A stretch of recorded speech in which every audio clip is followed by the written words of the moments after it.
What's going on, Tamers? Welcome to DigiPod, the digital podcast.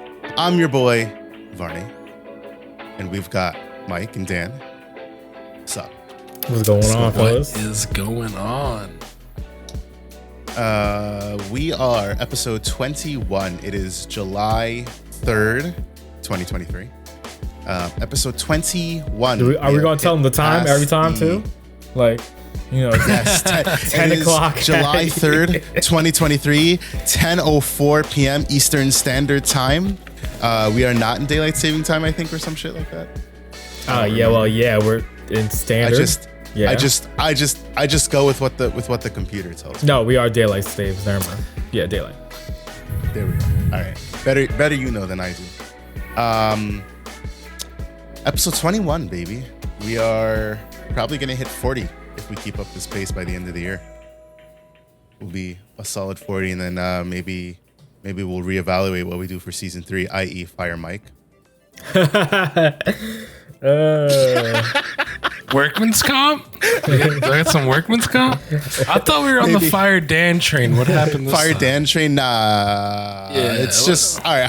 How about next year we just get an entirely new cast? And we let's say we're not even on it. Like we just move into the producer role, right? Like we just sit here and listen to them, but then we have like 2 to 3 people just talk about it, and we just like 3 random people that we right. Or, you know what we can do? We can do a community podcast, so we can say Ray, Astramus, and Leppy can come host the podcast a week. Yeah, there we go. That's gonna be our new trio. Oh boy. Speaking of Leppy. For those of you who don't know, we are currently going on to week 4 of the Tamers Battle League. And if you don't know what week 4 of the Tamers Battle League is, the Tamers Battle League is our very own Friday Night Locals webcam that we host, on every Friday. And last week, let me pull up these standings here real quick. let's hear it. I wasn't here for this one. Mike wasn't here for this. I was hunting Bigfoot in the middle of the woods. This was our best turnout yet. This motherfucker. What? I was. It's like me and 8 dudes in an RV looking for Bigfoot. While Mike was looking for Bigfoot, Mike decided that he was gonna pay. Mike decided he was gonna don't out him pay. on pod like that. Yeah, People don't need to why are know. you coming at my soul? What happened was I was don't let us get on you real quick, Varni, and let people know about your struggles in gaming. All right. Go ahead, let them know. I was vulnerable with y'all, and y'all just out here trashing on it. You just trashed me for being vulnerable. What the fuck? You weren't vulnerable for that, Mike. You were on like cloud 9. I was vulnerable. I mean, I don't want to sky. And I think And the Mike's easiest defense. way to say this was I roofied myself. Yeah. What? How? Yeah, I feel like I roofied myself, and so what had happened was like we were on an RV and we were driving, and I pay my bills manually because I don't trust autopay because I'm an idiot. He doesn't trust. I want you to remember that. He doesn't trust auto pay. This factors into the story. We're on the bus. I'm paying my bills. I'm like, oh, my bad, guys. I just gotta pay my bills real quick. I don't use auto pay because I always feel like it's gonna fuck me later. And they're all like, yeah, I agree. I always pay my bills manually. I was like, haha, yeah. So I pay all my bills. I wake up the next morning, my bank account says negative $8,000, and I'm like, what? That's not right. So I'm going through trying to figure out what had happened, and I paid off everything. We know. Yeah, it was not. Yeah, I paid off everything. Yeah, so oops. So Mike's no longer playing Digimon. He sold his entire Digimon collection. Yeah, everything's gone now, boys. Oopsies. Do you see how bare the back of his screen looks? That's because he sold everything. It's because I'm moving, guys. I'm moving because I had to sell everything. Yeah. So Mike, going forward, are you going to use autopay? No, I'm just gonna be cool. I'm gonna double and triple check. I'm gonna have a checklist, right? The first checklist is don't be influenced by anything. Stuff. Don't be, The second thing on the checklist is don't be an idiot. And the third thing on the checklist is like really don't beat. So, Moving on. Week 3 of the Hey, we Tamers had a Battle League. fire turnout for week 3. We had a total of 16 participants. A whopping 16 people participated in our tournament. We went 4 rounds with Adachi from the US hailing the win with Bloomlord. I'm Green Bloomlord according to Limitless. Of course, it's green. He played against Treasure Eyes in the finals, hailing from Canada, who was playing Black or Gray, Red, Black, Black or Gray, sure, Limitless. And then in third place, we had Leppy with ZGreymon, otherwise known as Blue Flare, thanks Limitless. And fourth, Chaos Theory playing ShineGreymon. So after those standings from week 3 took place, we have Leppy leading the season standings with 18 points, Adachi in second place with 13 points, Polo Chains in third place with 12 points, Vinny in fourth place with 11 points, and then Nikesh and Treasure Eyes tied for 5th and 6th with 10 points each. Those happened because I decided to, after our scuffed week 2, after I did the season standings, it looks so wrong because I didn't add the points for them because I told them I wouldn't, but like it felt wrong depriving some people of their points because it would have placed them better, like Leppy. So I was like, okay, I have to give them the points. So that's why it turned out the way it did. Like I wrote about a bunch of this stuff in Discord. We're going to be evaluating the point distribution as the season goes on. But at the time being, that is what we're going with. So it's super cool stuff. You can see all the deck lists in our Discord. So if you're not part of the Discord, this is the part of the podcast where I tell you to join the Discord. And I also tell you to follow us on Twitter and maybe follow on Twitch. And drop a subscribe on YouTube. All 4 of those. That's 4 things. Go do them right now. I'll pause. I'll wait. Okay, let's go. Yeah, but side note, Leppy is actually in like first place in the rankings, right? Right. Yeah. Which shows, if you're I can't speak consistent today for some reason. If you are consistent in your placing and your toppings, that you would, do well in our standings, just because the way points works and stuff. Because Leppy was second, third, fourth, 3. Yeah, it was basically like 2, 3, some combination of second to fourth place in all 3 tournaments. Yeah, he was top 4 in each one. That I beat Leppy. Bloomlord? Yeah. He's still top. I don't think he was second that first tournament. He was like third. I don't remember. Yeah, he was third or fourth. I think he ended up being third because I got kicked out of the rankings. No, I think I don't remember. Yeah, it's something. It doesn't matter. It doesn't matter. Mike doesn't matter. I just had to throw shade at Leppy. You heard it here, Leppy. You can respond in the Discord. Hey, yo, Leppy, go get him. Speaking of players, I had to sell it all. Vinny from Canada, I think it was, right? He's from Vinny. Yeah. He's my new favorite player. My new favorite player. Why is that? Man be going hard, yo. Yeah, he be having the wristbands. He be ready when it was Nafani. He was like, "Yo, I'm gonna take this hoodie. I'm prepared. I'm ready." Oh my god, it was great. It was great. I loved every moment of it. My new favorite player. Yeah. So on that note, so Vinny's from Canada, Nikesh is from Canada, Treasure Eyes is from Canada. We have a few players from Canada, and we do ship pricing internationally. And I just wanted to take this time of the podcast to address shipping and participation. If you guys are international and you want to participate in our tournaments, I know for me, Dan and Mike, it's a Friday night at 7 p.m. But for some of you guys, that means it's 1 a.m., 4 a.m., sometimes even 7 a.m. or even 12 p.m., depending on where you are in the world. If it's feasible for you, you can join the tournament. We have no problems with that. If you top, we will ship you pricing. The only caveat is that for topping, because international shipping first of all, it's a doozy depending on where you are. But it's also not cheap for some stupid reason, because to ship to Canada, it's sometimes double or triple the price, even though they're our neighbors. They're right up north. But to ship something domestically is like $5, for example. I could ship this singular Shivamon to Mike for, if I put this in a top loader, and no, if this was an alt and I put in a bubble mailer, I could ship it to him for like $3 to $5. But if I were to ship this to Canada, it's close to $20. It's wild. I don't understand it. I don't know how to get it cheaper. So if you guys have tips on how to get shipping cheaper for our international players, please reach out to me. Let me know. I'd love to hear, because we're trying to be inclusive of everybody. That being said, if you do want to participate in your international, what we are asking is that when you join, you send an extra $10 for your entry fee.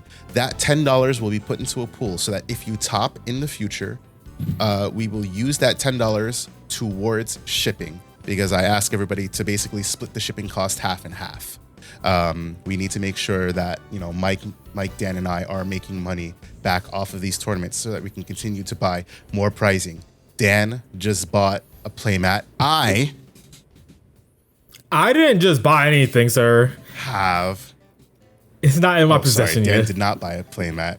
It's not. It should have been in my possession. I have a slew of tournament packs that will be used for our tournaments.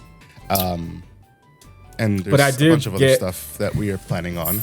Yeah, and I have a rare Kari Kamiya from BT. You can get this pack of cards that was going to Mike, but because he quit Digimon, it can be yours for just winning a tournament. Yeah, chill out. I still need those. Just put those back. But no, we just, you know, we try to be as transparent with you guys as possible. So we just want to let you guys know that participate, please. If you have any questions, always reach out to me. I'll try to accommodate you in the best way possible. A shout out to our Canadian players. We appreciate having you guys on. We appreciate that you guys are taking your Friday night to come and participate in our locals. That's super lit. I basically wrote like all the information you need in the Discord. So if you have any questions, just head over to the Discord, read that in mailroom first, and then reach out to me. With that being said, yeah, join week 4. Week 4 is happening this Friday at what time? Guess. It's 7 p.m. every Friday. So Friday Night Live, baby. We also go live. Friday Night Live. We go live on Twitch and YouTube. Twitch is the preferred platform, but we do go live on YouTube for anybody who doesn't use Twitch. And yeah, it's a great time. Last Friday's stream was phenomenal. My layouts look great. The commentary was on point. You know, Mike wasn't there. There was no getting sidetracked. No, that's a lie. Mike, without you, I actually let it go over time each round by like 3 to 5 minutes. Yeah, because you're the time guy, so we you know, we were just like F it. But this Friday, hopefully, Mike will be there. So it'll be the trio. I will be there. Good. I expect nothing less from you, Michael.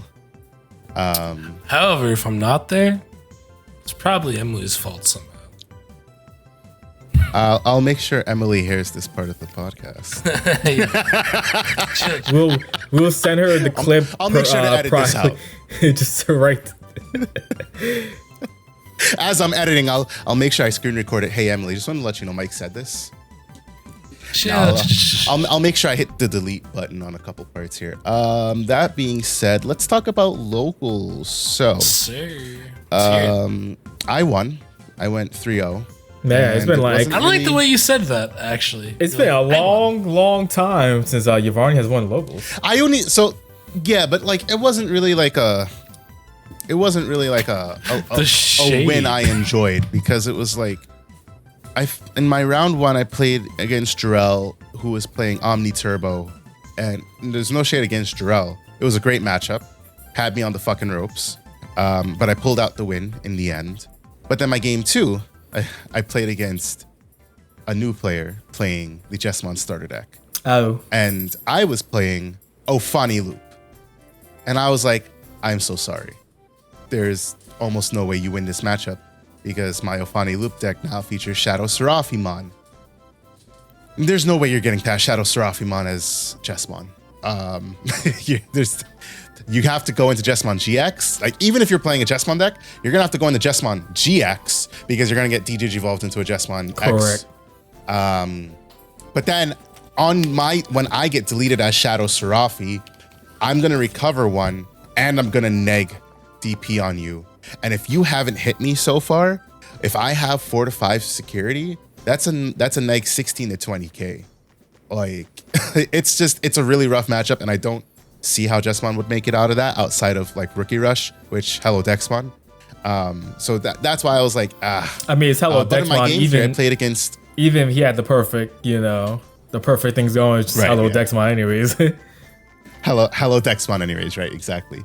And then my third match I played against Adrian. Adrian was playing almost good ShineGreymon. Our game 1, Adrian. What is almost good ShineGreymon? What is that? ShineGreymon It's currently. ShineGrey before ShineGrey gets busted. Yeah. Oh, okay. Yeah, that's actually fair. Yeah, it's almost good. Like, it's good. It's playable. We're not busted yet, though. No. Ruin Mode's a card. Ruin Mode is great. But, I love Black Seraphimon because you DP minus me, I DP minus you. We can go back and forth and do this all day. So game 1, Adrian basically bricked, and I swung Ofani 2 checks, swung Ofani 2 checks, and then I had a rookie to swing. It basically was game in like 3 turns. So we went to our game 2, and our game 2 was much more tense. What ended up winning me the game was a combination of Zwart Defeat and Dexmon. Honestly, all my level 7s. I run one of Dexmon, Ruin Mode, and Zwart Defeat. So Ruin Mode, prevent him from raising at one point, and then Zwart Defeat, I popped his singular Marcus that he played because he wasn't playing he wasn't seeing the Marcuses. So I was holding the Zwart Defeat from when he popped out the first Marcus. And then after he popped a second Marcus out and he raised, he had enough Tamers on board that I dexed for like two or 5. And then that was game. There was just kind of no coming back from that, especially because that was so late in the game. He had like 4 Tyan Karis on board.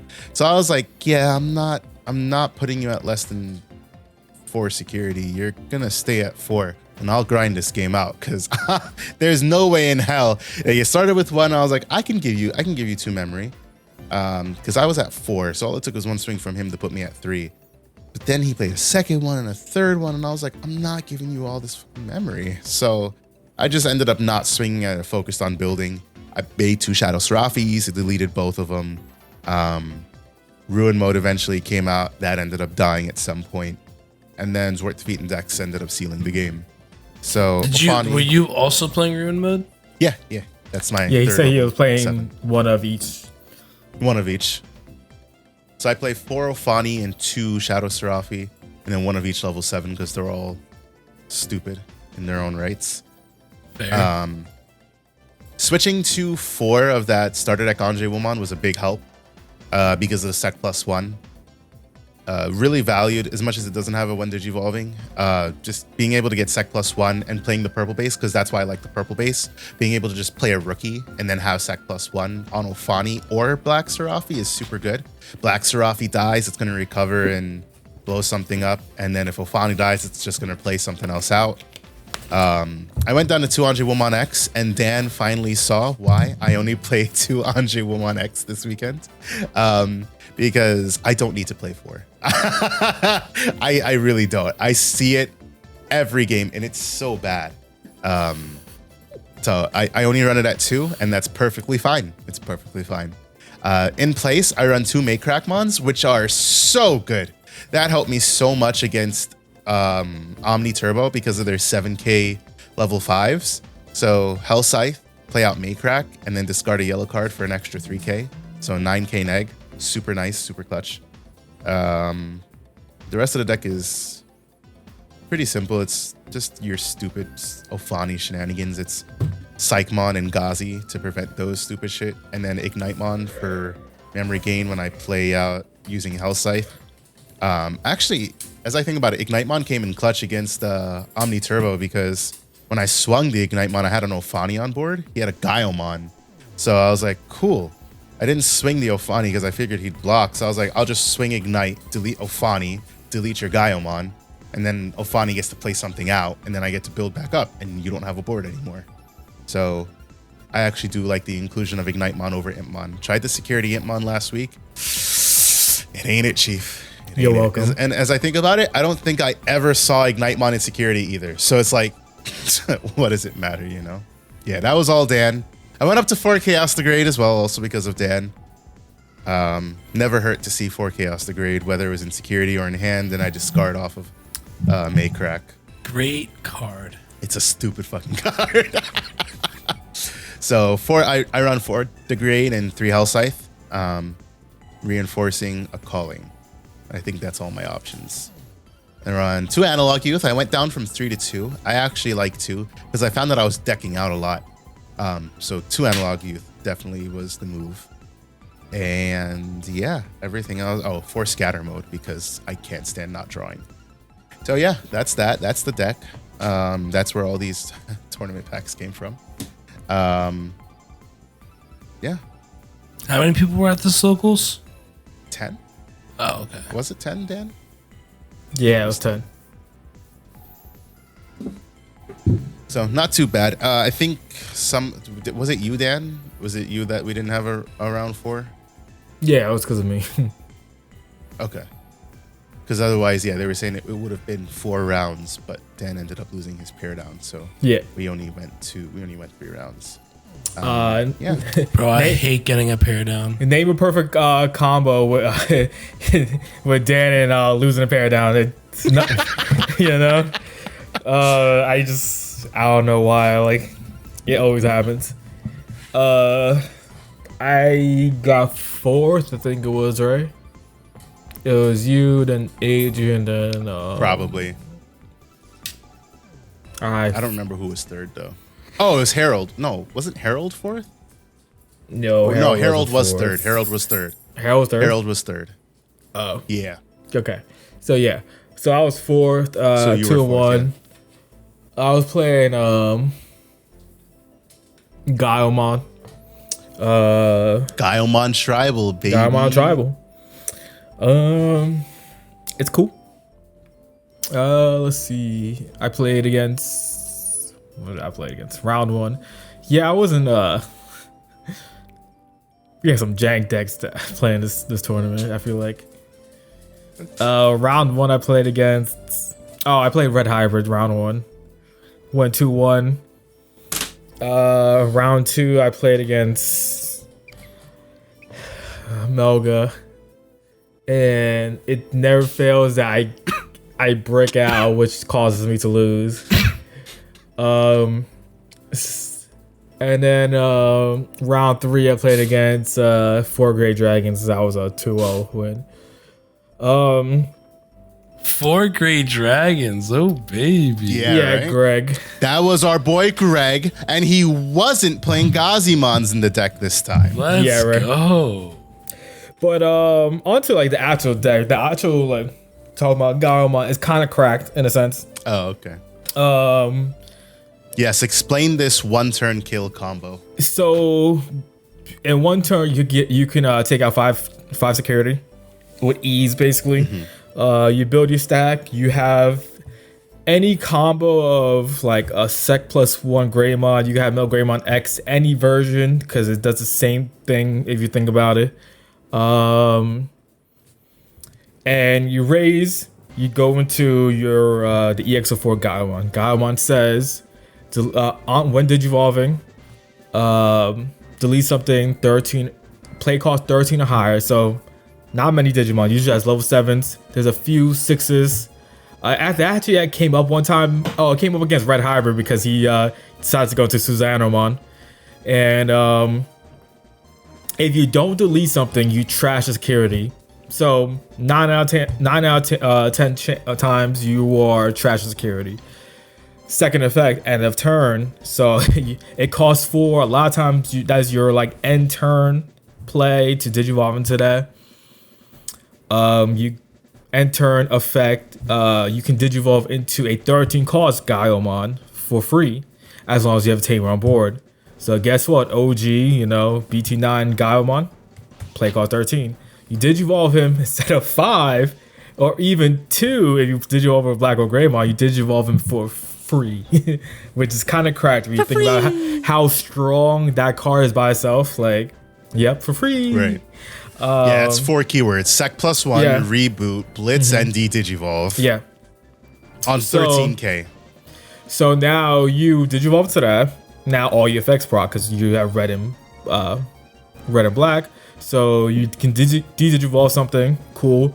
Your blitz. He has sec +1. Now your Greymon gives a sec +1. So now it's 3 checks in total.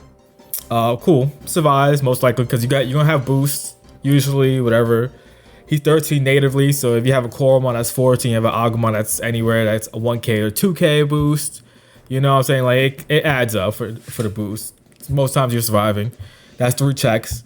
Now, it could be 4 checks if it's the red Metal Greymon X, or if like I was playing mostly the BT-11 Metal Greymon X.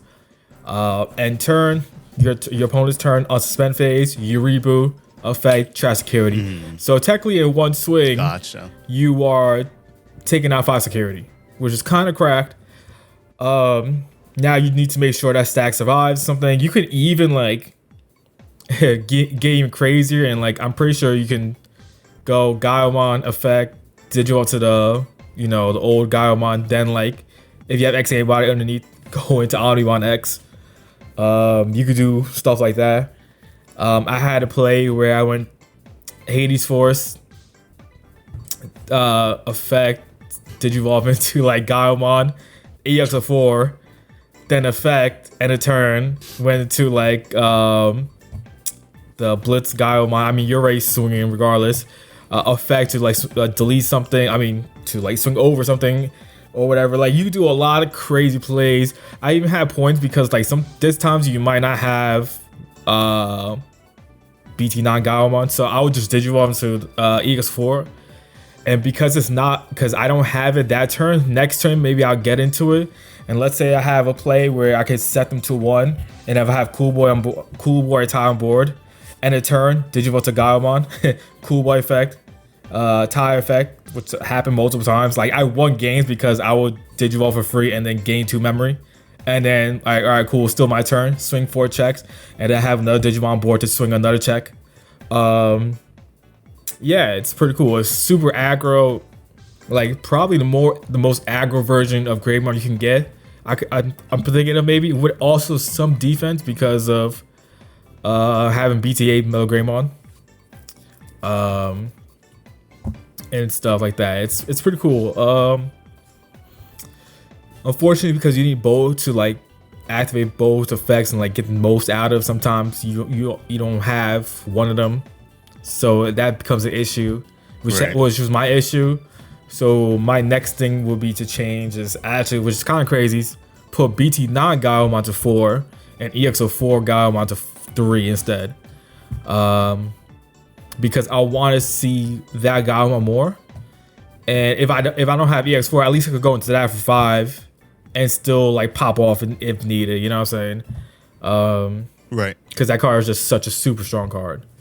Or even I could throw in 1 Blackwood Greymon, because that one digivolves over and stuff. Black or Gray still a good card. Still is a great card if you go into like the Gaiomon tribal version, Got some tinkering to mess with a little bit here and there to see if it's changed up some ratios. Maybe I would like. But yeah, it's pretty cool. It's a pretty cool deck, I think.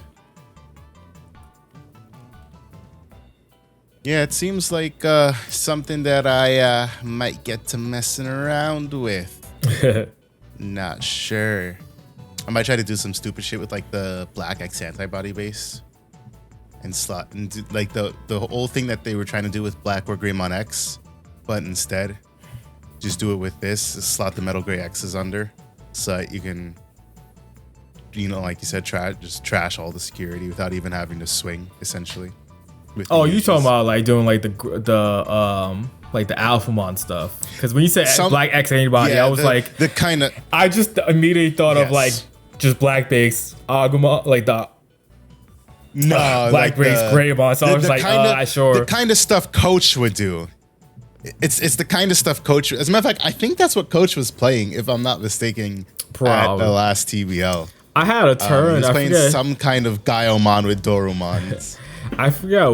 I think I was playing against Greg, where I had a turn where I EX04 Gao trash. I had a MirageGaogamon X trash, and then like I had another like stack with I think MirageGaogamon X or even a Gaomon, and so like it both like unsuspended, so it was like trash. I didn't even do any attacks. It was just all trashing. Yeah, yeah, exactly. It was pretty cool. So that was locals. That was locals in the TBL. I already plugged our socials. I think it's time for us to talk about our main topic of the week. Today's topic is the BT-13 set preview. This is separate from our tier list that we will be recording soon. Just giving you guys that heads up.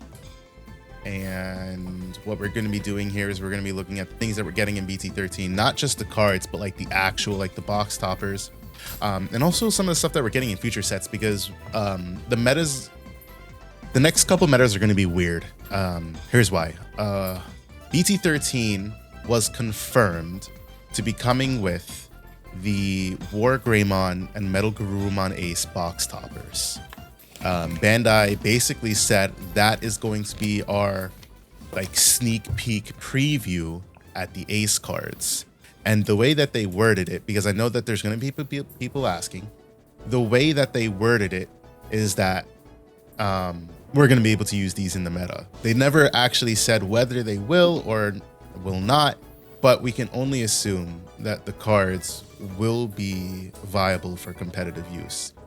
It doesn't change up the meta drastically because we don't have the starter decks to go along with it, but it does give purple decks a big boost because any purple deck can abuse Melga Ace. And some black decks and even a WarGreymon deck. I mean, a WarGreymon deck should probably play one WarGreymon Ace. It's still a good card. It's still a counter. And probably minimum get exactly one. What it does. I don't think you play more than one. It depends on the deck. The card's pretty cracked. It's good. So here's the effect. You can play it at 2 if you know, like easily. It's a pretty good card. So here's the effect. Obviously, it's a counter from hand. Blast Digivolve. Your Digimon may Digivolve into this card without paying the cost. You still have to meet level prereq, so you have to have a level 5. It Digivolves for 3 normally, and 3 from a level 5 with Greymon in its name. It is a blocker, and all turns once per turn when a card is removed from a security stack, unsuspend this Digimon. So what that means is that if you have any level 5, but let's just say a MetalGaogamon on the field, and your opponent decided to swing at security ignoring this MetalGaogamon, you know, before it's like, yeah, whatever, I don't even need to worry about it, like Melga, for example. But now you could blast evolve into that WarGrey Ace for free. For whatever reason, if the MetalGrey is suspended, it will unsuspend. But now you have a blocker that you just digivolved for free. And I mean, that's a pretty big thing, especially with the new BT-12 line that gives the 1k buffs. You know, for Raid WarGrey, super clutch card, because you can this is easily a 13k native blocker body if you don't have the ties for whatever reason.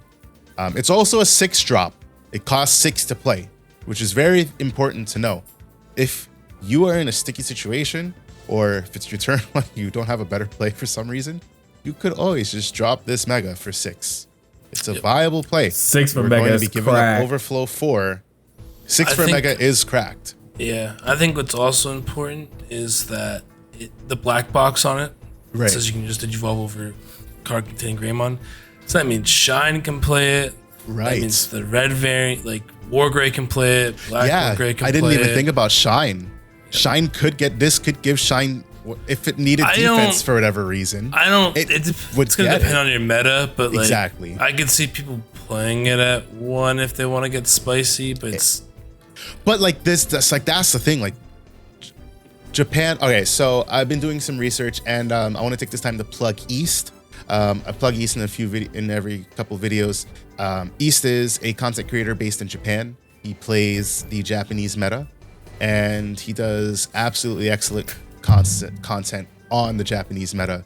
They are wrapping up BT-13. I think BT-14 has come out for them already, and he just did his last compilation of the BT-13 meta. When I watched that video, one thing of note was that they effectively had 3 different eras of the BT-13 meta. Just because how long was BT-13 was. Exactly. It was like basically 4 months, 16 weeks. It was really long. But he said it never felt stale, which was a good thing. But they had what he called a vanilla period. What they had the training card period, and then the starter deck period. Right. The vanilla period was the longest, that like basically the first 2 months training cards for the next like 3-4 weeks, and then no, I think it was the next like 6 to 7 weeks, and then the starter decks closed it out. And you know, like I said, we're not getting the starter decks, but we are also not getting the training cards. We're not getting the training cards until EX5. That's confirmed. So far for no reason. For those of you who are like, yeah, you're running up, go to GTS distribution. EX5 says we are getting 3 box toppers, limited card set version 2, 3rd anniversary update pack, and anniversary Coliseum promotion pack. Sorry, I misspoke. That's the wrong set I was speaking about. We're getting some of the training cards in EX5, but we are also getting the training cards in BT-14, which is still much later than BT-13, because I believe BT-14 is November. Yeah, it's November for us. We're getting this July, September, October, November. Yeah. Yeah, they had confirmed it a while back. It was November, BT-14 for us. Right, and that's just, it's so late. It's not the same thing as the security rookies, because we got the security rookies damn near a year after its relevance in the format for Japan. And we're only going to be getting these like a little bit later, but not getting these in BT-13 means that some decks that benefited off of this, such as Mirage, like it's still going to be a good deck, but it's not going to be anywhere near what it was with these training cards. And there are even a lot of other decks that could benefit off of these cards that just won't have it. They won't have access to it. I mean, ShineGrey, or let's not even talk about ShineGrey. Let's put ShineGrey to the back burner. Raid WarGreymon. When East made that video, he basically said when the trading cards came into existence, Raid WarGrey shot up in the standings. Yeah. In win percentage, because it basically replaced. We talked about this all the way back before the card was hit. We talked about how good it was to reduce the G-Evolution cost. So for everybody, this is retrospective. For everybody who was like, oh, well, you're not losing much because you can just replace it with BT-9 Greymon X. You still have protection. Protection was never the problem. Speed, cost reduction. When the training cards came out in Japan, Raid WarGrey played 4 of them Johnnies, because being able to reduce the Evolution cost by 2, and it's not restricted. You could Digivolve into your Raid WarGrey for 1. You could chain it. You could go into, you could raise a Greymon, crack a training boost, go into Metal Greymon BT-12 for 1, because it is dual color, so you get the cost, the different evolution requirement. Then you can crack another one and go into Raid WarGrey for 1, and you can tap ties and gain back the memory that you just spent, and it just makes that deck. It just gives it the speed boost that we were saying that deck had in the first place. But it also helps a lot of other decks, whether it's for consistency, such as All Force, being able to actually search out your tamers and not bottom deck them off of memory boost, or actually being able to cost reduce your evolutions, because if you could go into All Force for 2 instead of 4 and then gain back even more memory, I mean, why wouldn't you, right? It also helped. It's going to be a different meta. Decks like MishineGaogamon became way more prevalent again. The moment they got the in-training cards, there was a moment where like, I think it was like 3-4 weeks in a row where MishineGaogamon was like first, second, third place, and like all their like locals or whatever they have over there in Japan a lot. Because I was seeing them, I was like, MishineGaogamon, why is MishineGaogamon like back winning again? I know what the format is, Shine, you know, Royal Knights, you have all these other decks, and then it was like in training cards. Literally, that's the only reason. And that's why that deck became not only the in training plus the Ravemon. That's the next point. That was a huge thing. Why I mentioned EX5. Another promo that we're supposed to get that won't get to EX5. EX5 gives us the limited card set they call it version 2. I am assuming, looking at it on the Digimon card game fandom wiki, I'm assuming that's what this card set is. This card set gives us a Zubamon promo for Legend Arms, a Seadramon, Etamon, Kuwagamon, Raremon, Skullgray, and the training cards. I don't know if these are, I don't think we got, as I think about it, I don't think they got alt art training cards. So this just might have, I think they got everything here, and that's why this meta was good, because they had Raremon, which for those of you who don't know, Raremon is treated as having Cyborg in its trait. So when you mill it off of MachineDramon, when you reveal it off of MachineDramon, you can add it. It has a when attacking by trashing a card to delete an opponent's level 3, and it has an on plane when digivolving for 4 costs, mind you, to trash 1 card and draw 2. It replaces Hagurumon. No shot. It's such a good replacement. Well, no, it doesn't. It's inheritable. It's a level 4. It doesn't replace Hagurumon. I mean, it's a champion. It's not that it replaces Hagurumon, but it's a champion that does what Hagurumon does. Yeah, exactly. Added consistency. Right. Because then you just digivolve it into something else, and then you continue going. And mind you, that's line. an on play and a when digivolving. Correct. So you can digivolve for 3 and activate that effect. You can drop it for 4 and activate that effect. Super good card. Japan got this and the training cards at the same time. We're getting the training cards in BT-14. We're getting those promo cards, those promo Digimon cards in EX5, presumably. So already off the bat, big difference in our meta is about to happen. The standard stuff is still going to be the same. Royal Knights is going to be good. ShineGrey is going to be good. Mirage is going to be second best to ShineGrey because it doesn't hold a candle to what ShineGrey can do. Well, until they hit ShineGrey, you mean? Yeah, until they hit ShineGrey. Speaking of ShineGrey, I recorded a video on Friday that unfortunately I can't use because it's scuffed. The video didn't record properly and I can't edit it. Basically, in the video, I talked about the Ultimate Cup restrictions, so we can actually talk about that now. Bandai released the August and September Ultimate Cup rules, and the big changes in this list were that BT-12 Marcus is limited to 1. And what other cards am I missing? Because that's the one that rings in my mind. I know they limited another card, and they took. Hold on. They took a.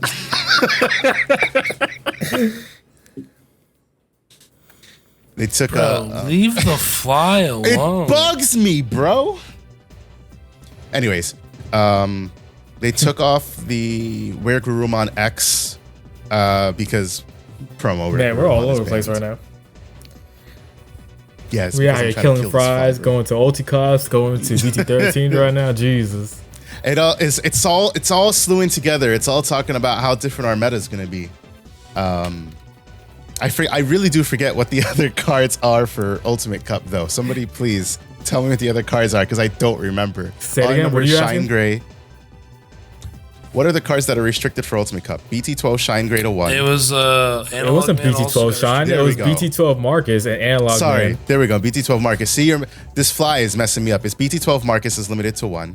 Analog Man is limited to 1. And Rare Guru X is unlimited. And Deathslinger is limited to 1. Rare Guru X is unlimited, and Deathslinger is limited to 1.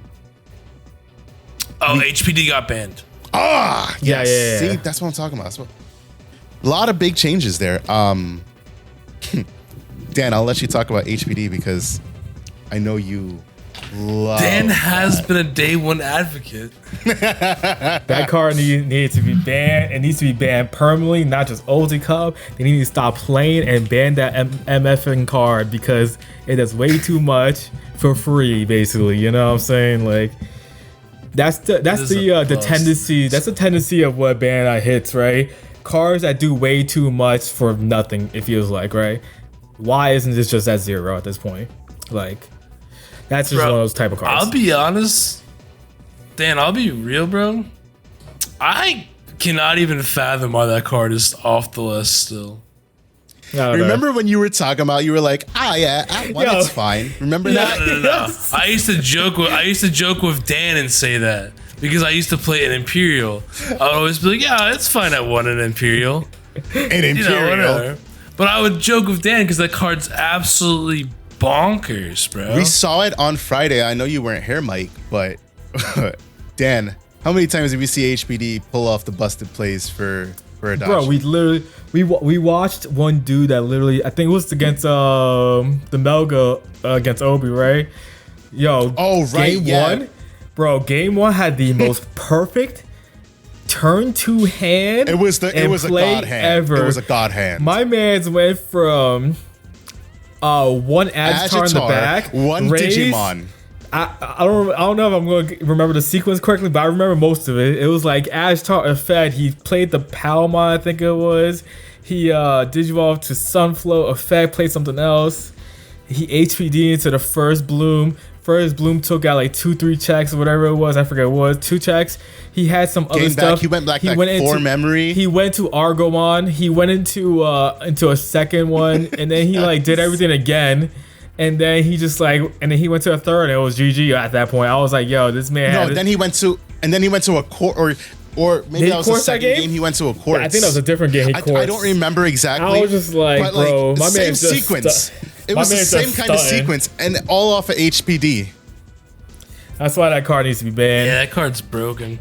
You know what the issue with that card is, though? Is Bloom is there's no drawback. No. Well, it's just no drawback. Really not. Oh, boo-hoo, I had to suspend my Digimon in the color that doesn't care if its Digimon got suspended. Right, exactly. Yeah. It's so stupid. Imagine when that card was at 4, and Argomon was at 4, and Sarismon was running the show back in the little bit before my time, but wasn't that pretty much just like got hit like a week after or something? For us, it got hit almost immediately. Yeah, because it was already hit in Japan, so like they hit us ours like a week or 2 after, but like in Japan it was like, and the thing it was like they 0. didn't even like play HPD at full for 4. It was like 3. It was like anywhere between 2 to 3. It was usually. 2. Like it was 2 to 3. So like they had it pretty, more often than not. So it was still cracked. Like that deck was like super fast in comparison to anything else because of everything. Like the deck, green, especially green back then, of all the Digisorption, plus HPD, plus everything else. Blossomon and Argomon. And that was your only level 4s. Green back then was like 5s. one of the first few decks that only had 1 cost Evo champions, and then 2 cost Evo ultimates too at that time. Almost. Right. I think they started dropping a couple of them because Yellow had one, Red had one. I think they all ended up having one. I think Yellow got their first in BT4 though. I forget the little birdie because thing. I think Turimon was BT4. No, that's the 1 cost champion. I'm talking about the champion. I was talking about the ultimates, the 2 cost ultimates. They also had those, but like back then it didn't even matter because you could just raise, Digizorp. So like that was free regardless. And then you go to Sarismon and you just set up everything after that. And you say, haha, you bring out anything, GG. Yeah, you're just spending their stuff. So like it was cracked back then. So like even with today's speed, HPD is still a crack card no matter what, because you're adding speed to speed. Like it's like you're making Flash giving more speed for us. Like, come on, how much faster can you go? Like it's cracked for no reason. So it's good that got banned finally. It's like if you give Flash just Cosmic Treadmill. That's what it is, bro. Yeah, that's literally it. It's giving Flash the Cosmic Treadmill. And then you're talking about an Ulti Cup format where things are limited. You made it in a monocolor format. Yeah, in a monocolor format. Yeah, correct. Where a lot of decks got slower. A lot of decks are slower. Yeah. HPD should have been hit, in my opinion, for that. I think it's fair too because they hit MirageGaogamon, so they couldn't just let Bloom, go crazy. I think that's kind of fair. You know what's funny? Well, it's funny because Bloom already got hit, right? It had Bloom has been hit twice already. Yeah. Because, they came into it full power. It dominated the first one. They hit Hydramon. It still has a strong showing because of Quartzmon. So now they hit HPD. And I think that was the right hit over Quartzmon. Because I don't think Quartzmon needs to be hit necessarily in this monocolor format, just because HPD enabled way too easy Quartzmons. If you could establish technically on like technically it got HPD, 3 hits. GG. Technically got 3 hits because we had the Blossomon that's generic for normal play, which also affects Ulti Cup. So they got like technically 3. Technically, it's like 4 hits because Argomon's at 1. Bro, Well, Green yeah, just but that's keeps been getting neutered. that's been his. So like Yeah. that's different though. I mean, Green's we've joked about it before. Green has the most one-ofs of like any deck. It's cracked. Not anymore. Oh, well, I mean, I guess they probably still do. Yeah. I mean, they kind of deserve it because they always make those cards super cracked for green on accident. It feels like There's a balance problem. Yeah, there's a balance problem for sure. I mean, Bloom is really good. Bloom isn't cracked on its own, but Bloom with HPD is cracked. I don't mind Green being strong because for how many sets was it actually awful? It got murdered in BT4 and then it wasn't good again until Bloom. yeah, I don't mind it That's being what I mean. good. Like, I don't mind it either. It just HPD. We've said it for how long? It's literally green MDF. It needed to go. I hate Bloom. It's literally still my least favorite deck. That deck is annoying as hell to play against. So we got that hit. We got the Death Singer hit for Beelzemon, which is a hit that both of y'all wanted. And according to our poll results, is what most of it was a 7-5 ratio of Death Slinger to EX2-Imon, but that was the hit that a lot of people wanted to see as well. Death Slinger. I think that's a pretty good hit considering that Beelzemon was also up there in the standings. Yeah, again, I never minded Beelzemon getting trash faster. What always annoyed me was just random memory gain for no reason. Right. Like, oh, the deck did what it was supposed to do. Here's 3 extra memory. Why is that? Like, that's just the stupidest shit in the world. Like, yeah, congratulations. I always felt the extension of like the plays because you have 8 cards that can gain you the memory, and sometimes, and if you know purpose plus Ayamako, so you have Ayamako. Plus, you set it up, then like you can you steamroll off of memory, which is super cracked. Like, same thing. Like that's why we're literally just talking about Bloom. Same thing. That's why I hate that deck. Like, okay, you digivolved. Why are you gaining fucking memory back right now? This is ridiculous. I don't know. It's just, yeah, it's cracked. Just like I hate the like congratulations, you played the game. Now we're going to give you extra shit. You like, did what your deck was supposed to do. Here's a bonus. Yeah, it's insane, bro. What the hell? Yeah, that's what HP did. Death Singer, I think, was a Death Singer and HPD were definitely good hits. Analog Man. Unfortunately, it was a hit that needed to happen for MirageGaogamon, much cool to many with that people's. hit, to be honest. Yeah, it's a good hit because I hate that Chaos card. X is so oppressive when it hits board, and not to say that you can't deal with it, but when that's comboed with Analog Man, and you have blocker and redirects, and it refills its own sources, and you get draw power, and you get memory. It does so much. It combines 2 tamers into one. I need tissues. Well, it's just like the best way to do. Oh, you need to. Yeah, I'll give you some tissues, Dan. Well, it's just like, again, the best way to deal with, MirageGaogamon is probably Chaos Degrade. And Chaos Degrade's been at 1 in the Ultimate Cup format forever at this point. Exactly. So I just feel like it's one of those like fair trade-offs, like Chaos Degrade's at 1, Analog Man's at 1. Exactly. Because now, like I was saying, you now need, if you want to get an extra, redirect, you'll have to use starter deck tie to get an extra block. You have to declare a blocker, suspend it to unsuspend. But if you want memory and draw power, you have to play Kazu. But to get draw power, you have to swing. So it's like starter deck tie is a good tech. It is. It's pretty decent actually. It is definitely Forgot a good tech. that was a card. But when you were only playing 4, because MirageGaogamon decks just trimmed down a lot. They went, they're only playing 4 tamers to play the 4 Analog Man. Now you've got 1 Analog Man. And now you got to decide how important is your blocker, redirects, and how important is your draw power and memory. Now you're probably going to need to go back to playing Ultimate Connection. Now you're probably, you might play a memory tamer, It's like all of this stuff really factors in. For ulti cups was a hit that was coming. For ulti cups, it makes sense since you're, monocolored and everything's slower. And so that means MirageGaogamon was able to stay on pace. Even if they had to drop an Analog Man once or twice, it didn't matter almost at times. It felt like, as someone who played it a lot during the Ultimate Cups, it really felt like sometimes I was out here dropping Analog Man. It really felt like when you had that multiple, specifically you had the multiple, it really felt pretty dominating at times. Now at 1, it feels bad probably because now you have to hope. You might have to maybe sometimes, depending on your matchup, you mulligan for the analog man because you want to see that one of, and you want it off the back, off the rip, I should say, because you know there's no other chance of getting it, especially if you bottom deck it. Like Machinima can go through the deck, especially if you hit BT-11 multiple times, and then you Chaos Jabon X over it. That means you get a lot of cycle going on, so you could potentially see it, but like you want to see it as soon as possible every time, I think.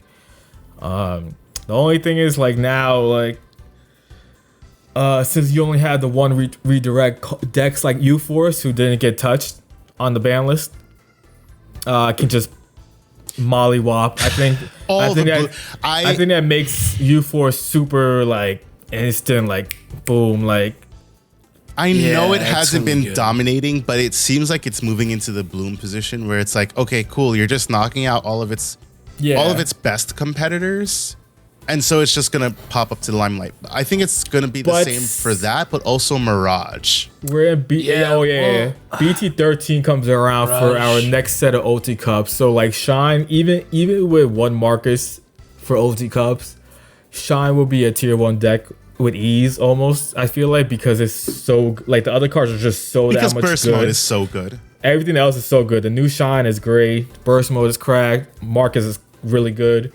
I think that makes Mirage also a really good deck. The blue didn't get touched, so like it doesn't matter which blue deck you play, you're gonna feel good about it playing it, honestly. Agreed.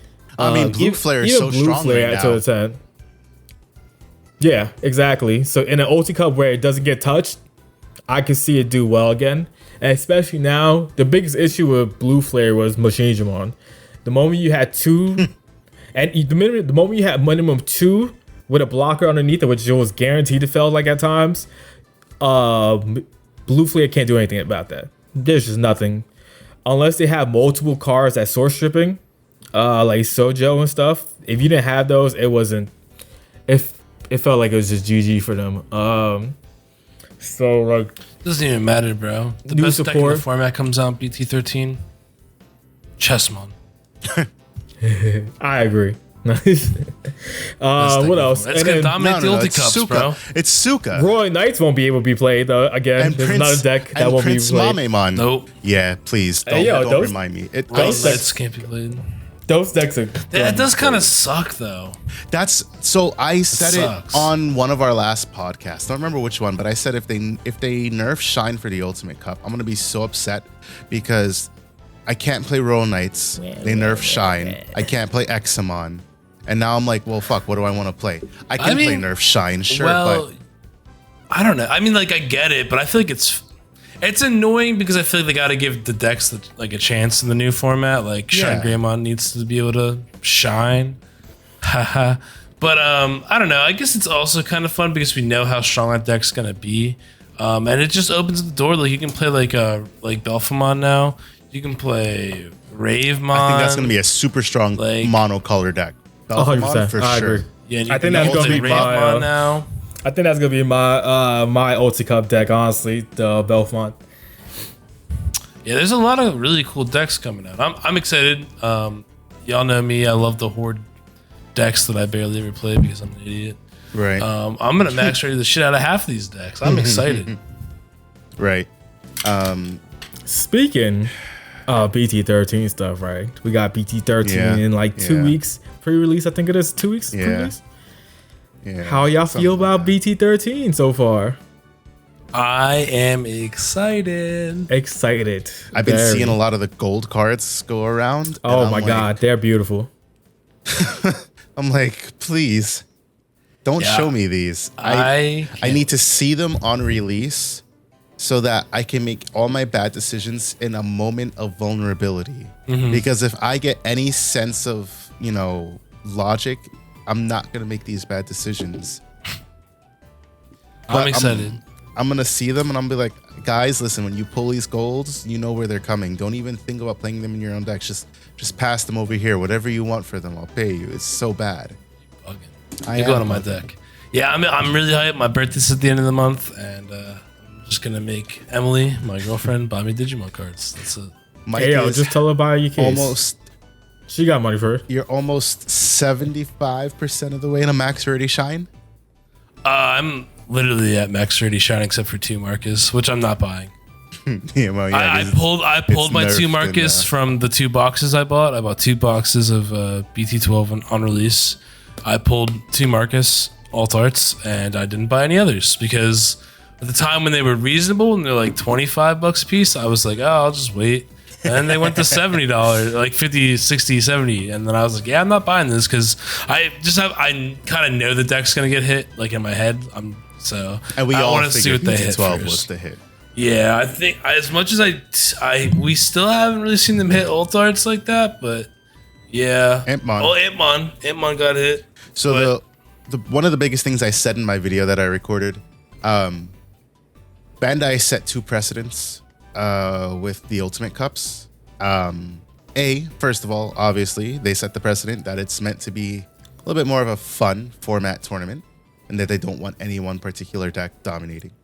But what they really did was they're using it as a testing ground. And it's unfortunate in a way because you're testing it in a big vacuum because you're not playing against all the decks that you would normally be playing against. But I mean, it still gives you a good idea of some of its power level. And so we saw with the EX2 Impmon hit, that was a hit that made it onto the standard list.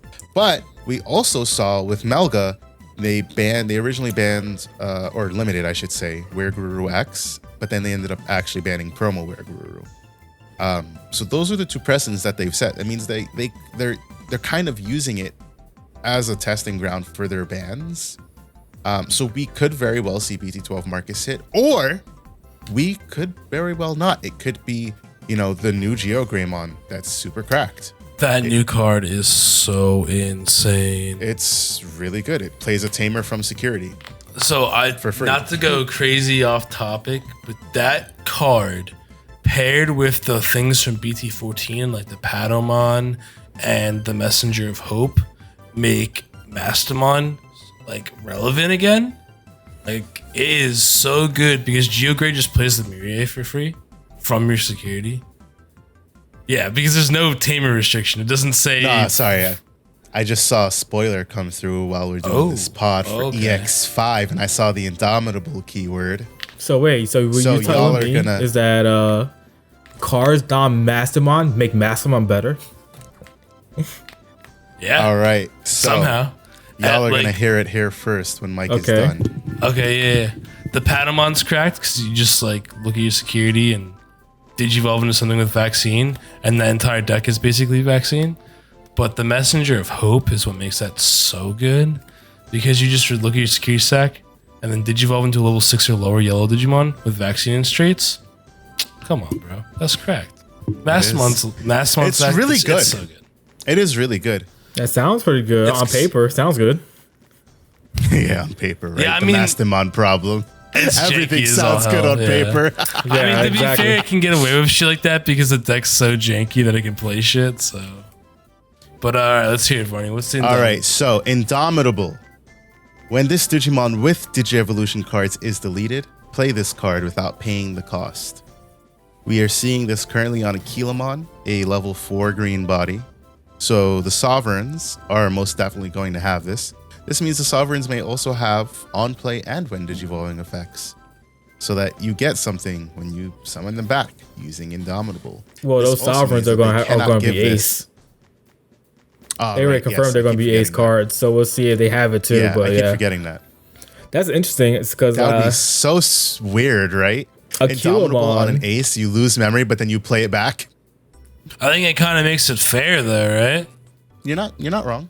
Like, you have to lose the memory, but the card gets played for free again. Yeah, that is fair. So, it's kind of like you paid memory to replay it. They made a Kilamon, which is a red card, which is a fire bird, basically. Well, he's not fire, but it's red. It's a green card. Digimon, right? A green card. Interesting. Yeah. And it has free, so it can be searched by VMons. It can. It's I also think a one big giant thing- bird. So wait, because it's free, oh that sucks. If it's free, it can't work in like Biomon, Birdmon type decks. Right. Because it's the not a vaccine. Yep. Yeah. But it also doesn't have the multicolor stuff, so. Yeah, but it's 4 cost, so it's not that bad. Yeah, but So not I if guess the, we'll like see. none of your level 5s did evolve off of Aquilomon. Yeah. Yo. I was just saying. Can we talk about these garbage ass translations that we be getting for BT-13, bro? Hey yo, King You want to Yggdrasil, talk baby. about Royal Knights of the Purge? King Drazel. Whatever. That's like kind of like the English term. I just hate I think that's the English it dub. is. That It's is the like word- that's the official English one, but dub, It's yeah. like it's so much lamer than Yggdrasil. It is lamer than Yggdrasil. But you know regardless, Americans can't that's not the one I care about. But oh my god, bro. What is it? Royal Knights of the Purge. Royal Knights of the Purge. Like, what the fuck is that? Like, why is it not just Purge of the Royal Knights? And I know that you were telling me, Varni, that it's the official translate. Like, that's the actual. No, that's like It's the it's actual, like, direct. Like, Like, I know like that's when the I actual tell you- translation. yeah, like they literally translated But it it into that. should That's so not be that that's so I poor because agree. it's like like I'm sure y'all know like how Spanish works. Like you put like the adjective in front of the word, Yes. so like it's the same thing in concepts like that. Obviously, it means like Purge of the Royal Knights. Why would you not like switch it around the way it's supposed to be for English? Like it's so dumb. I don't know. It is. Yeah. I agree with you on that, Mike. Like that's laziness So- on It's them. so weird. It's just just you know like- what's really stupid? We have fan translations giving That us better. this stuff minutes. I mean, this appeared in the Discord. What? 11:01. It's 11:10. 9 minutes Yeah. ago. That means this came out 20 minutes ago, maybe at most. Yeah. Maybe 30. And they have this translated already. Why aren't you telling the interns to go take a look at this Discord that you know exists? It's got at least 10,000 people in here, and tell them, hey, make sure you're on par with the fan translations. Royal Knights of the Purge, when they translated it, when the fan translations happened, it was Purge of the Royal Knights. Yeah, like come on. I It's don't like, understand it's so dumb. why you went with Royal Knights of I also the just, Purge. God, I really don't. And we like off the rip, we have the censorship of Huckmon. I don't know if anything else is gonna get censored like Yeah. that, but they took out Nor and Blanc for some reason. Well, not And Nor. Blanc. The, Blanc Bro. was a weird takeout. it's not Nor. I It's, just wanna what's say- the other one? Because we get Nor. Nor. It is It's Nor. Noir. Yeah, it's Noir. Oh yeah, No, they're we both get technically Seal. Nor. They get Yeah. Noir. Oh yeah, Noir yeah. is Okay, Nuns my with fault, my Guns. fault. Yeah, Nor. So it's Nor. Yeah, they take out Nor and Blanc, and then they just kept Seal chilling on top. I Bro. Yeah, guess it's so weird. I The guess for fact- like maybe picture wise, like it would like look weird if you have like one on the right and then one on top with nothing on the Well, left. just So you put take out Seal- both of them and You just have could one have just top. taken away the guns. Just take away the guns. Or I put Seal where Nor is and then just have empty That's sun what on I'm the saying. top. But Seal is Nor in English. Yeah. In English. So you Well, literally actually, could have just no, taken away the guns so and it's Seal. Technically, it's two different Digimon. Like, if you want to put like quotes, like I know they're two different Digimon, Yeah. but Bandai doesn't want us to know that. Yeah, yeah. They don't want us to know that. nah. What were you gonna say, Mike?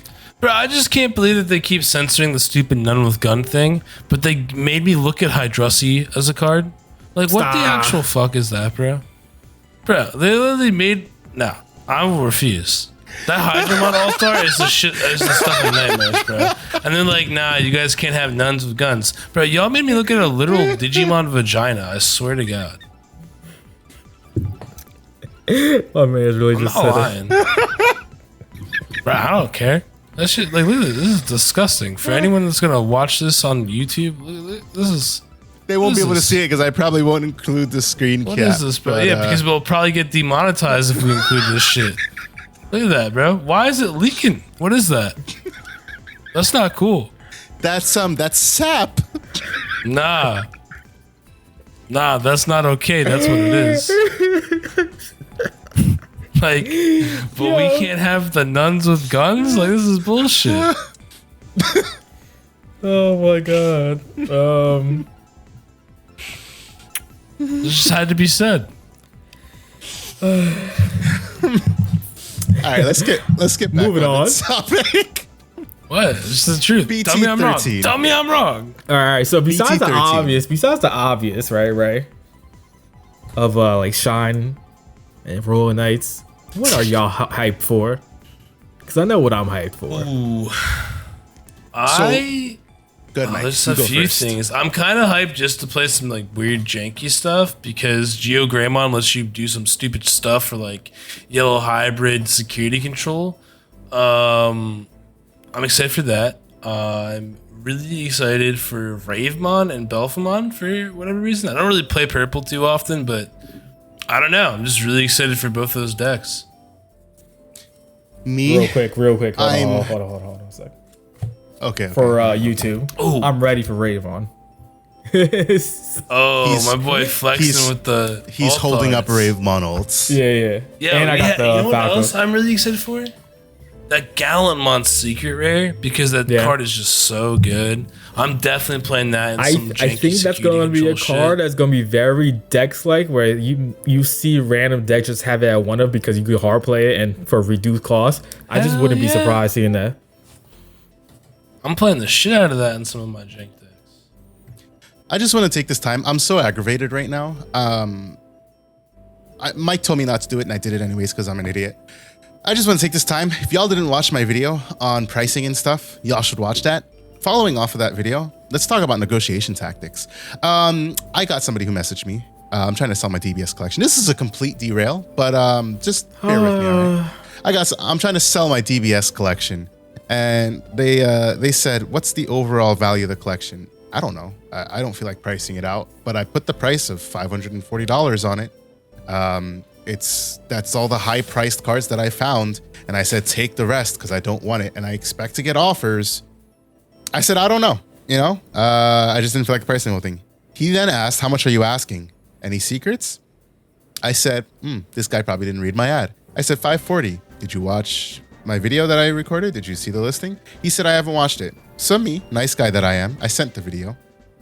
He said, "I'll do 200." I said, "Why?" He said, "Because that's what I can do."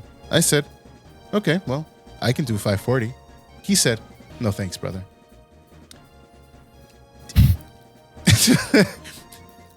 It's taking me every ounce of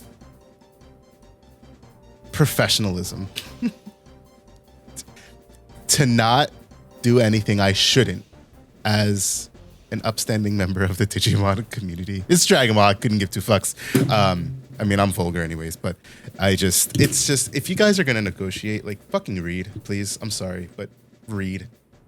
And make sure before you ask a question, you did everything in your power to understand before you ask that question. Likewise, this is somewhat related now. If you guys have any questions on rulings, you're always free to ask me in our Discord. If you are at your locals and you get a ruling and you disagree with the ruling, there is the Bandai Organized Play Discord that you can join, and you can verify that the rulings that were given are correct.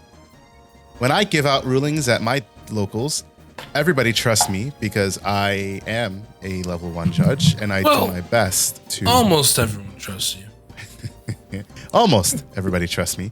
And I mean, I passed my judge test, but I understand you may not agree. That's fine.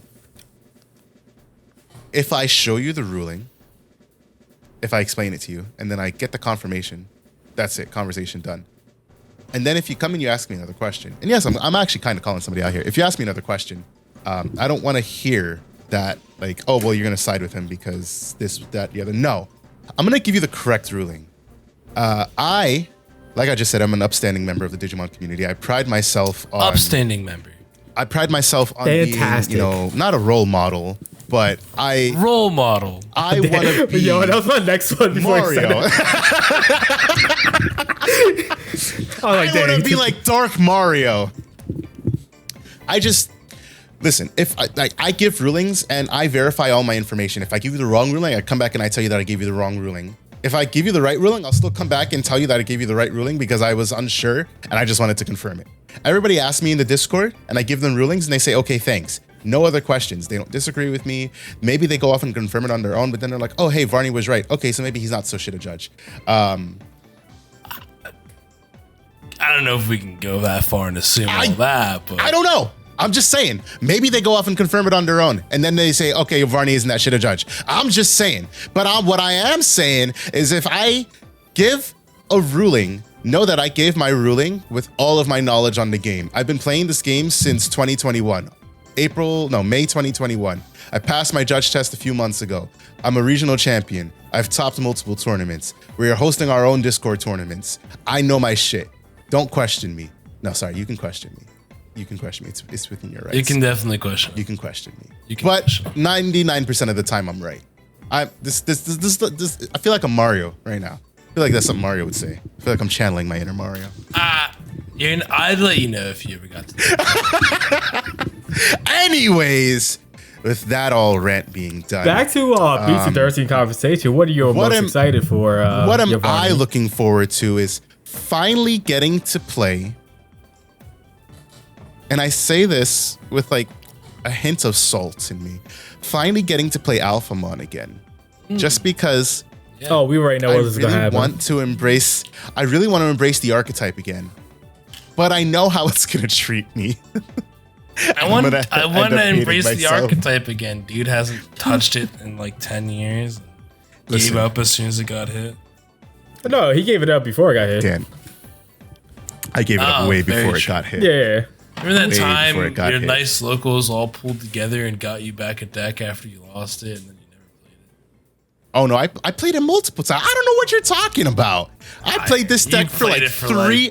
I played this deck for like 3 regionals straight, and every regional it fucked me up the asshole. Yeah, Dan so- can attest to So, this. side note, I'd be having ADHD all the time, so I'd just be doing random shit while we're playing. I just did a test hand of Imperial. I drew 4 Pyeldramons. You didn't shuffle. That's what happened. No, I swear to God. Nah, you That's didn't shuffle. impressive. That is very Don't lie. impressive. That's just- like you just that's built the Dan. deck. That's Dan levels of bricks. I don't even know how that's possible. Listen, It's like a Alphamon 0.005% chance that it happens. Something it's like that. exactly what Mike just pulled into. Mike pulled into some shit that I would see playing Alphamon. And then the worst part is the security. It would be Vmon. Somehow a Demi Vmon. Demi Somehow. So, that's what Alphamon does to me. So I'm looking forward to playing Alphamon, but I know that the deck's not going to treat me well. So what am I actually looking forward to playing? Craniumon. You mean the Royal Knights deck, just in general? No. No. I'm going to make some stupid Craniumon shit. There's some. I'm sure you stuff will, but I running don't think around. it'll last long. I will make some stupid Craniumon shit. I'm going to play that. And I'm also going to finally get to play Kintoris Tribal, because that's a deck. It's a somewhat decent deck. So that's my main 2 things that I'm looking forward. That is not named Shine or Royal Knights. Alphamon's not going to treat me nice, so I have to go to my other black card that has never done me dirty, Craniumon.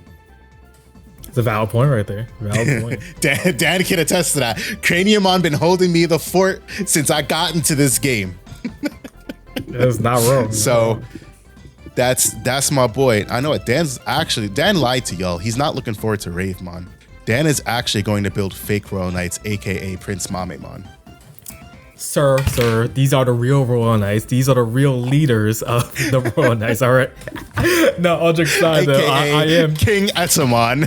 I am 100% looking forward to playing Prince Mamemon and the Mamemon deck, because Prince Mamemon is a kind of a crack card. It just makes it brings it all together. It feels like there's missing like 1 or 2 more cards. I think like something like a Rookie or Champion that actually helps facilitate the deck. That would be great. But outside of that, Prince Mamemon just makes things kind of cracked, right? Because you can give it what is this, like jamming and reboot something. Jamming and reboot. Yeah, something cracked like that. 2 And then, very like, good keywords for that deck. It's It on play gives all also. Royal Knights jam. Yeah. So you can technically you can play that in Royal Knights if you're mad enough to do it. Shouldn't. You shouldn't. Yeah. You Don't shouldn't. do that. But You heard the maybe I'll keywords are play mad that enough for it. Maybe that's where Craniumon becomes good. But yeah, all your Craniumon with Digimon jamming and game, reboot? jamming, reboot, and then there's some other stuff. Reveal top 3 cards of your deck. You may play one Digimon card with Magnmon's name with a play cost 10 or less from among them, while paying its cost. So like it helps add. So like Bancho has that same Magnmon has that same effect, right? Except I think you could do more than just one. And then Prince Magnmon adds on to it. Only a 3 cost Evo too. There's just Fantastic. not enough Mamimons yet, though. But if we have Like, there needs to be more updated modern varieties. Yeah, there's enough where like you can do things with it, and I'm excited to see how like it plays out. I'm excited for King Edamon as well. That card is a pretty strong card for the Edamon Sukumon support. There's a whole Sukumon line in there that I'm excited for. So, effect all turns. A new turn. Chumon, finally. When another Digimon with Edamon or Sukumon is named deleted, one of your opponent's Digimon gets -3k.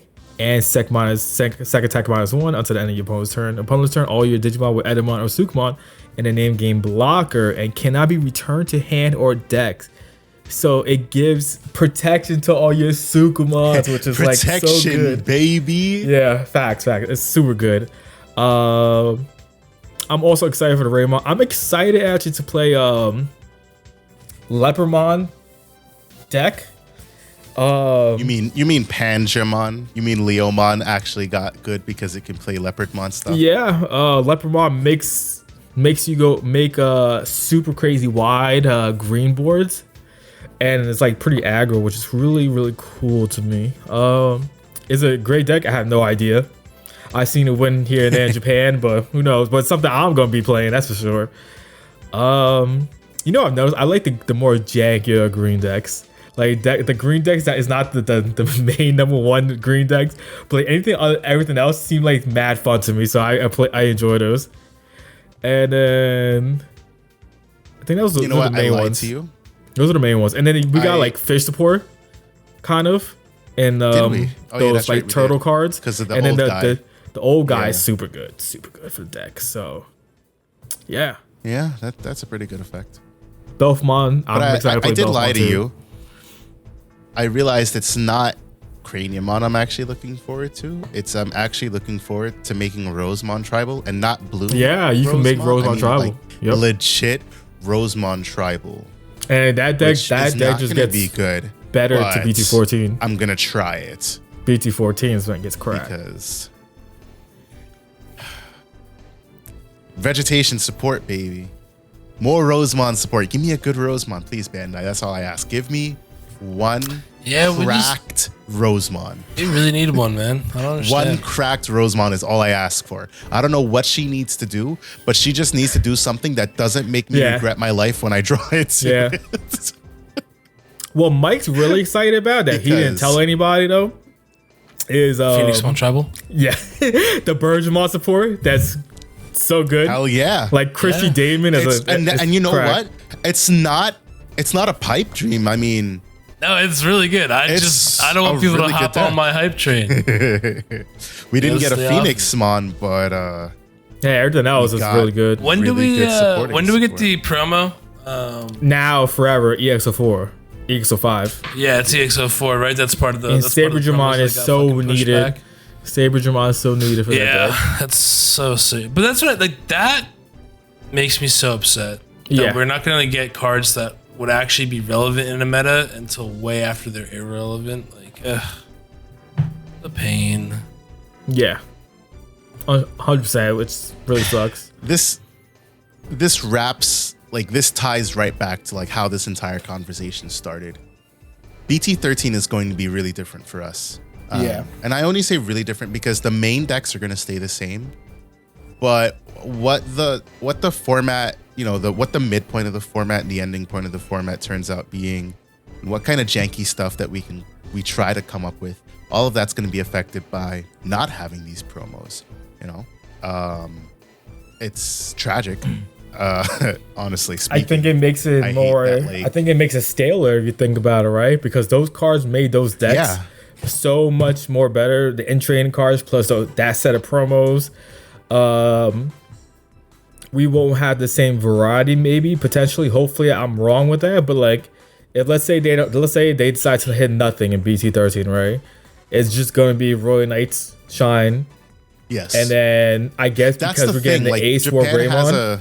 I guess because we're getting the Ace War Greymon, it's going to be War Greymon is probably the third deck, I would assume. Yes. And then everything. And That's then what I would assume as well. And then everything is going to be like, you know, tier 1.5 and so on, you know? So like,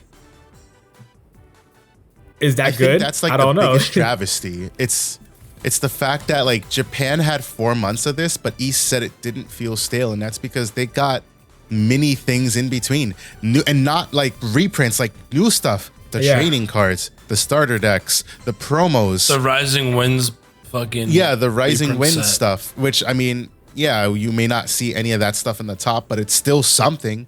And for us, we're Gamamon deck good. took a dub here and there sometimes. Yeah. But for us, we're about to get BT-13, and we're probably going to live in Soul BT-13 format until we hit BT-14. Well, starter deck, period, and then BT-14. Well, So it's when like, are we getting the reprint set? I don't know. Are we getting it in like this September, I think? I want to say. I thought we were gonna get it in around December or something. We are getting the reprint set in September, correct? Hey, I know what I'll be talking about sometimes. So that means we get that in September, and then we get BT-14 in November. But like, so it's what like, sucks okay, is that cool. like there's 3 new decks kind of, or 3, you know, decks that are got support. Let's put it like that, right? But they ain't gonna touch the meta the way, any like they're not gonna really do anything in the meta. Let's put it like that.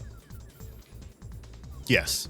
What's also tragic about it is that like there are cards. I can't remember what cards they said they were going to exclude from this reprint set.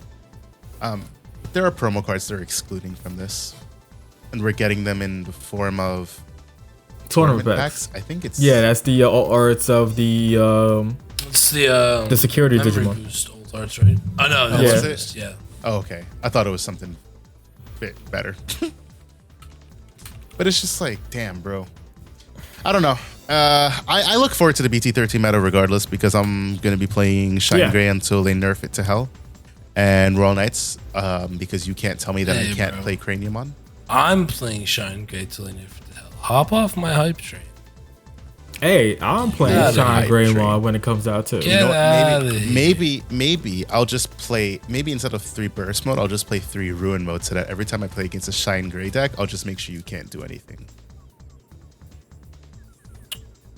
What's wrong with you? Maybe that's the anti-meta call, playing Dark Shine Grey. That sounds racist. Black Air Force Energy, Shine Grey, does that sound Oh no. Speaking of I really don't like the Shine Greymon Altar for real. It's okay, Mike. I have a regular art that you can trade for. I just feel like the giant. Hey yo, how about you just swim me one? Because I'm like low on room modes over here. Right. Nah, let me tell you. This is a cautionary tale of ordering cards online. Is it though? I don't think it Nah, it was worked out really well for it. It worked out really well for me. Dead ass. So Yeah, shout out to you got TCG some Player. Shout out to what store was this? This was I have not the slightest clue. Invert Gaming. All right, I ordered 2 Shine Greymon alternate arts from them. BT-12. From BT-12, yeah. 2 Shine Grey alt arts from them. I don't know, a week ago. Anyways, I'm on my vacation. I check my TCG Player to make sure like everything's getting shipped right. I open it up. I see partial refund was issued for whatever, $45 or some shit. Like, maybe they must have been out of stock for the Shine Greymon alt art. I open it and it says like, sorry, we only had 1 Ruin Mode alt art in our inventory, so we're shipping it out. I was like, whoa. I was like, I didn't order Ruin Mode alt arts from you guys. I ordered just Shine Grey alt arts. They're like, oh shit, we'll keep the $45 refund. We'll ship you 2 of the Shine Grey alt arts. Ship us back this Ruin Mode alt art. And I was like, damn, that sounds like a lot of work. How much for the Ruin? I was like, how much for the Ruin Mode alt art? And you guys just ship me the Shine Grey alt arts. They're like, I don't know, $40. So I got 2 Shine Grey alt arts and a Ruin Mode alt art for $80. And then those came in perfect condition. And then this bum that I ordered $3 of commons from shipped them like they got crushed through a trash compactor. So, Can we see on They camera? weren't that bad. They just got bent. bro? Like, Let's see on camera. in the middle. Bro, they weren't that bad. Let me take this. I'll try to put this on YouTube. Look at all right. Let me get the crease in here. Where is it? Yeah, I saw the I crease. don't know Yeah, if I you saw can the see crease. I can kind You of see see the the crease. crease? in Yeah, I see the camera, crease. Yeah. Bro. Do you see that? Do you see that right? You know what you should do? You should take a. Do you see how this card looks, Yeah. bro? Take a picture, put it in our Discord, and I'll just tell everybody to go to Discord to see the picture. That's what I'll actually do. Okay. Yeah, bro. But yeah, And that- that's bad. all That's four bad. all four Geogrades are like that. All four of the Agumons are like that. And then the 4 Rise Grades were fine because he put them in like their own penny sleeves before. The Agumons weren't as bad. I remember the worst was definitely the Geograymons. They got absolutely murdered. Which is another point to which I derail the podcast and I start here talking you go. about shipping standards. Here's a really bad one. Oh yeah, that's horrible. Yeah, look at this one. I could tell it just from looking at the back. Damn. Yeah, this one was really bad. When you guys ship your cards out, if you're shipping out bulk, don't be a cheap ass. If you're gonna ship out bulk, charge the price for shipping that would be required of shipping out bulk. And I'll tell you why I say that. This is gonna be our last tale before we end the podcast. Back when I was still selling on TCG Player, I used to list all of my bulk. You can see it in my camera in the back there. There's a fuck ton of bulk back there. There's a reason it's still sitting back there. I had all my bulk listed on TCG Player, and somebody meticulously went and placed a 500 card bulk order. $20. $20. Because I'm a nice person, because I price I don't want to shit on shops like that. But like when I price commons and shit, it's not like I'm like, oh, well, it's like 5 cents for a common, 10 cents for an uncommon, 25 cents for a rare. No, I price accordingly to what it's priced on the market. So very meticulously. So he paid $20 for 500 card bulk. Okay, whatever. I went to ship this shit out. I was like, bro, this shit's gonna be expensive. And at the time I was only asking 99-cent shipping. Because I figured, 99 cents, cool. If you're ordering singles, I should only need 99 cents. Well, what TCG Player doesn't do is TCG Player does not charge extra shipping for bulk orders. So man's placed, and I don't want to shit on him. I'm just saying, I'm more upset with TCG Player. Man's placed a 500 card order, paid 99 cents for shipping. I had to ship out a 500 card order where I paid $15 to ship out because there was no feasible way to ship it any other way cheaper. And when I contacted TCG Player about this, they basically told me, and I can pull up the screenshots and post them. They said, what you need to do is you need to charge more for your shipping. And I was like, what do you mean? Can I set it per cards ordered? They were like, no, you just need to set the flat rate. And I was like, so what you're telling me is that I need to charge all of my customers more for what one customer might do, and they basically said yes.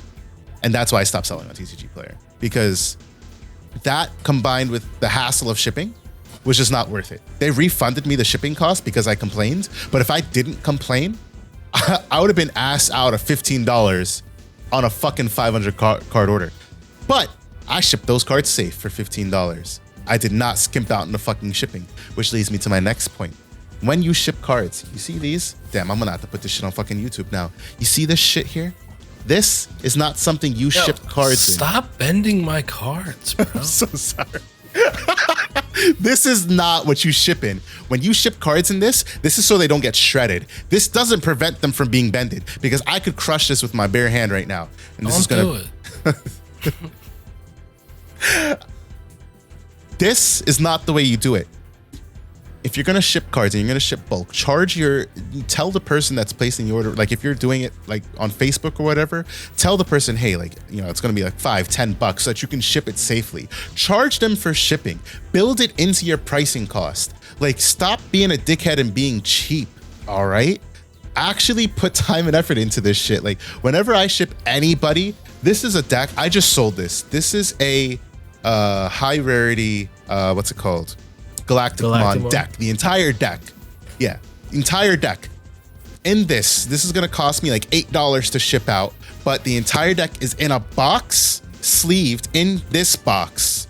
and packaged with stuff so that it doesn't bounce around and that cards don't get damaged, because it's a 50 card deck. How else would I ship a deck? I mean, if you guys know a better way, let me know. But the way that I envision it is I stick it in a box and I stick the box in a box. That way the box on the inside gets as minimal movement as possible, doesn't get damaged. It's because when you do this shit, like, that's what you want to try to do. If you're shipping Well, you bulk, could just think the same put way. The deck box in a bubble mailer and call it a day. Nah, it doesn't fit. Trust me, it does. My I bubble used to work mailers at and I Best Buy for 5 years. It doesn't fit. Okay, sorry. Because I always need to prove a point to Dan, apparently. I bought all these bubble mailers because I was shipping out so much shit on TCG Player. These are all 3x5 inch bubble mailers. They don't fit in these bubble mailers. It's because you bought the shitty bubble mailers. No, that's because I bought the bubble mailers that were cheap enough to ship out single orders. The shitty one. To ship out single orders. Listen, if you guys... So, any parting words for our members of the podcast? Make sure when you pay your bills this month, you just pay the minimum amount and not your entire bill. Make sure when you look at the payment page, you're like, oh yeah, I meant to pay $8,000. $4,000. I wish it was only $400. My bank account wouldn't be looking so weird right now. Oh, wow. There's a lot of zeros and not in a good way. Yeah, with a minus in front of everything. Yeah. Make sure you are not under the influence of anybody or anything while you are making crucial decisions in your life. I would never do that. That include but are not limited to paying your bills. I would never do that. Also, make sure you don't ship shit out like a fucking dick. I mean, well, some would say that I'm just really good at paying my bills. Yeah, you paid all at once, man. I did say, listen, I did say that at least you paid it off. Yeah. Like some people say that maybe, in a month or so, maybe you should be under the influence. Man, in a month or so, you're going to get your title for the car, you know? Yeah, you know, it's working out well. Yeah. You're going to get your title in the car when you live in your car. Yeah. That's what he's moving out, guys. Also, too.